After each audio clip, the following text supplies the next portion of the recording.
¿Cómo estás viendo la crisis de las criptodivisas? Y sobre todo, ¿tienes la percepción de que haya un riesgo sistémico para el conjunto del sistema? Porque para el conjunto financiero, después de ver que Binance iba, luego se guardaba una cláusula, luego veían los libros, el susto que se tienen que haber pegado después de ver los números para decir, cómetelo tú, y luego ya al final la propia empresa que ha mentido más que hablado en las últimas 48 horas diciendo, estamos en bancarrota si aquí no meten dinero. Un análisis de los libros que no solo demuestran que el agujero seguramente es mayor de lo que han dicho, sino que puede haber irregularidades importantes que cuando se produzca la investigación de los reguladores, pues puede establecer sanciones, no ya FTX, que es como se llama la empresa, sino la propia Binance, ¿no? Hay mucha gente que no entiende esto. Binance es un banco de criptos, es un exchange. Hay mucha gente que no comprende muy bien esto. Cuando uno tiene una moneda, una criptodivisa en un exchange, no la tiene él, la tiene el banco, tiene esa clave privada ese banco, ¿no? Entonces, ¿cuál es el problema aquí? Que la mayor parte de los que tienen criptodivisas no tienen esas claves privadas ellos, sino que las han comprado como un activo financiero más.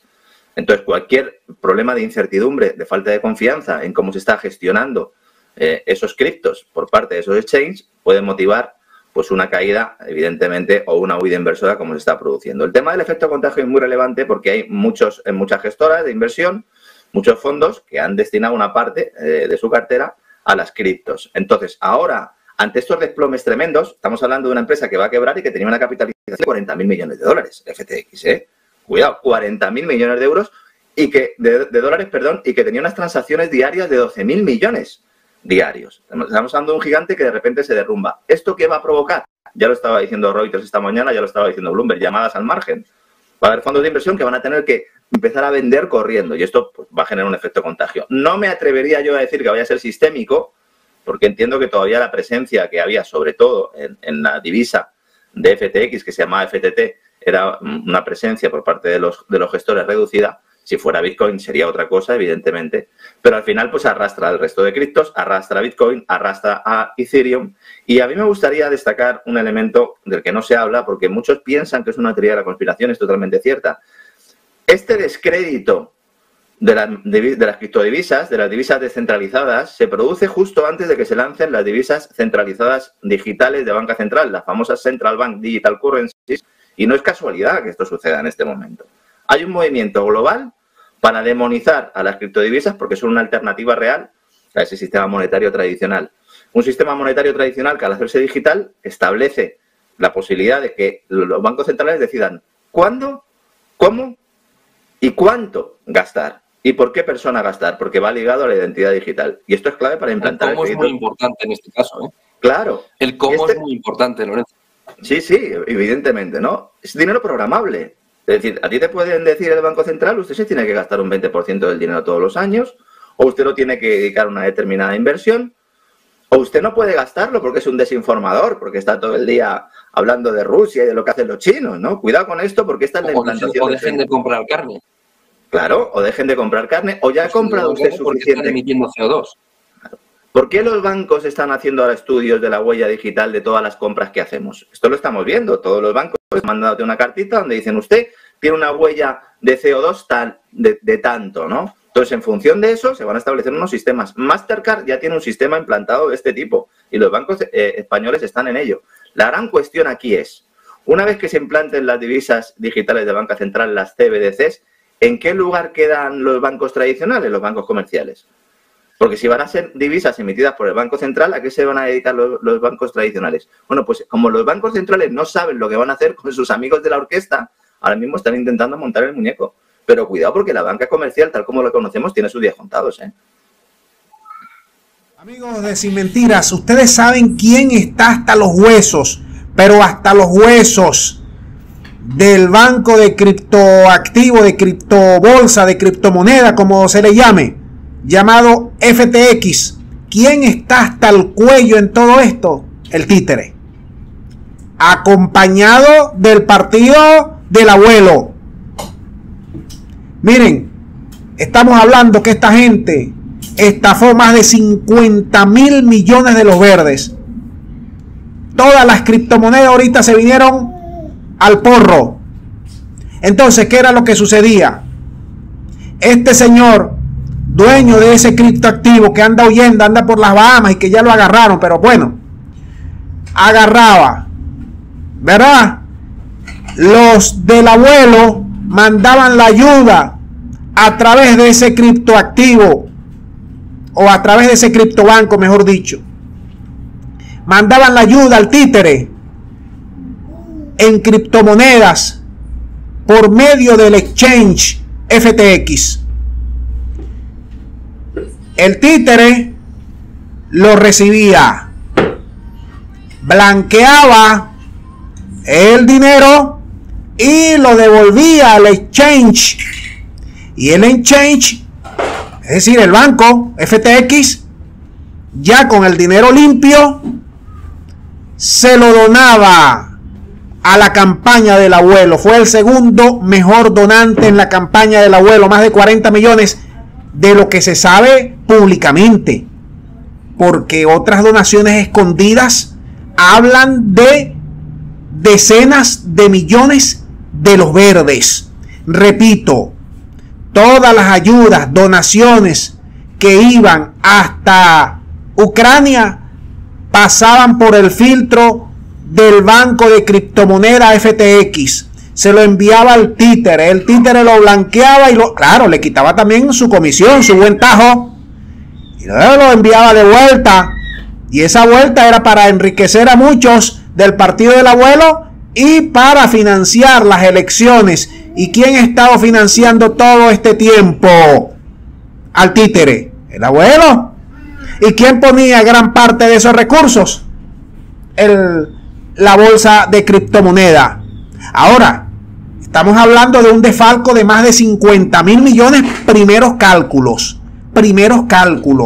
Entonces, este señor vivía en las Bahamas, tenía ahí un séquito, entre ellos estaba su novia, crearon una empresa, Alameda Research. A través de esa empresa agarraban todos los depósitos, gran parte de los depósitos que hacía la gente, el común. Este era el segundo exchange más grande de criptomoneda, el segundo más grande, luego de Binance. Era el segundo. Agarraban esos depósitos y comenzaban a especular con Alameda Research. Estuvieron ahí más de un año especulando hasta que se vinieron abajo. Se vinieron abajo y cayeron, bueno, en todo esto. La proporción de activos respecto a pasivos era 1 a 10. Imagínense eso. Dejaron en el suelo a todo el mundo, excepto al títere y al abuelo, que era que se beneficiaban grandemente de este escándalo mundial. Es un escándalo, pero de magnitudes colosales. Es uno de los terceros mayores desfalcos en la historia del país de las hamburguesas. Bueno, ni siquiera, bueno, comparado con Enron, comparado con Lehman Brothers, estamos hablando de más de 50 mil millones y contando. Entonces este hombre era uno de los preferidos, se llama Sam Bankman-Fried, era uno de los preferidos, pues, de los políticos de la Hyde, del Estado Profundo. El Estado Profundo, hasta los tuétanos está aquí metido con este señor Sam Bankman-Fried. Y por supuesto no podía faltar el títere. El títere donde hay guiso, está metido él. Bueno, vamos a dejar el video hasta aquí.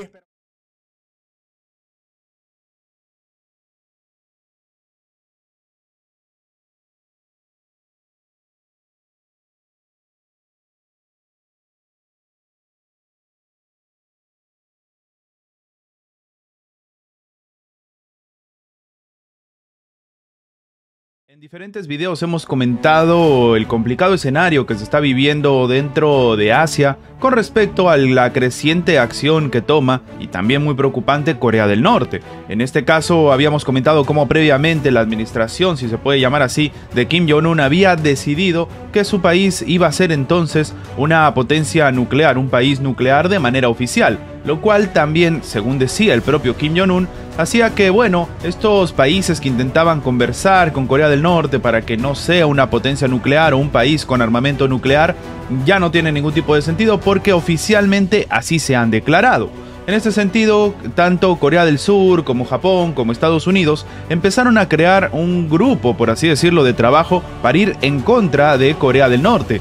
pero aparentemente el panorama es mucho más desolador y preocupante, y es que en Corea del Norte se está trabajando o se está planeando hacer ejercicios nucleares. ¿Cuál es el problema de todo esto? Que aparentemente este bloque de los 3 países que comentábamos anteriormente ha comentado que si se empiezan a realizar ejercicios nucleares, podríamos estar hablando ya de un conflicto armado. Esto sucede justo antes de la reunión entre el presidente Joe Biden con Xi Jinping, que se van a ver las caras en persona, como habíamos comentado también en anteriores videos, en el cual aparentemente la administración estadounidense tiene una propuesta para China con el tema de Corea del Norte. Para algunos incluso no es una propuesta, sino más bien una amenaza. Una nueva y grave disputa se aproxima entre las autoridades chinas y europeas. Esta semana tuvo lugar en Shanghái la famosa Exposición Internacional de Importaciones de China. Y como el evento amerita, funcionarios de todo el mundo y de todos los organismos se hicieron presentes allí. Desde el Fondo Monetario Internacional al Consejo Europeo, todos quisieron participar de la convocante feria. La sorpresa fue para el bloque. Llegó cuando los representantes chinos dieron de baja el mensaje del presidente del Consejo Europeo, Charles Michel. Rusia sigue con sus actividades en el marco de la operación militar especial en Ucrania. Ante intensos combates en varias partes del frente, las tropas de Moscú logran algunos avances.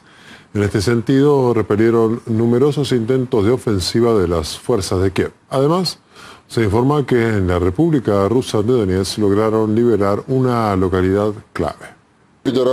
Las Fuerzas Armadas de Rusia continúan su operación especial. Destruimos con misiles de alta precisión lanzados desde el aire un arsenal de proyectiles destinados para la aviación ucraniana, ubicado en la provincia de Cherkasy. En la dirección de Donetsk, tras un exitoso avance de las tropas rusas, liberamos por completo la localidad de Mayorsk. Cabe destacar que los recientes logros tendrían que ver en parte con la última reagrupación de las tropas rusas en la provincia de Jersón. La maniobra consistió en el desplazamiento de los combatientes de la orilla del río Dnieper, donde se encuentra la ciudad de Jersón, hacia el lado opuesto. Según la cartera castrense, tal paso estuvo encaminado a fortalecer la línea de defensa en esta y otras zonas y a salvar las vidas tanto de los civiles como de los militares ante los intensos ataques de las fuerzas ucranianas y la amenaza de atentados. Después de la reagrupación de las fuerzas, los efectivos rusos procedieron al bombardeo de las posiciones en la provincia de Jersón, ahora ocupadas por Ucrania. Escuchemos los comentarios del Ministerio de Defensa ruso sobre la maniobra. Surgió una amenaza adicional para la población civil y de un aislamiento completo de nuestra agrupación de tropas en la orilla derecha del Dnieper. En estas condiciones, la opción más apropiada es organizar la defensa a lo largo de la línea de la barrera del río Dnieper. Camarada Ministro de Defensa, habiendo evaluado de forma integral la situación actual, se propone posicionar la defensa en la orilla izquierda del río Dnieper. Entiendo que es una decisión difícil, pero al mismo tiempo conservaremos lo más importante: las vidas de nuestros militares, en general la capacidad de combate de la agrupación de tropas. Llevar a cabo la defensa en la orilla derecha en una zona limitada no tiene perspectivas. Además, quedará disponible una parte de las fuerzas y medios que serán destinados para unas acciones activas, incluidas las de carácter ofensivo en otras direcciones de la zona de la operación. Camarada comandante, estoy de acuerdo con sus conclusiones y propuestas. Para nosotros, las vidas y la salud de los militares rusos son siempre una prioridad. También debemos tener en cuenta la amenaza para la población civil.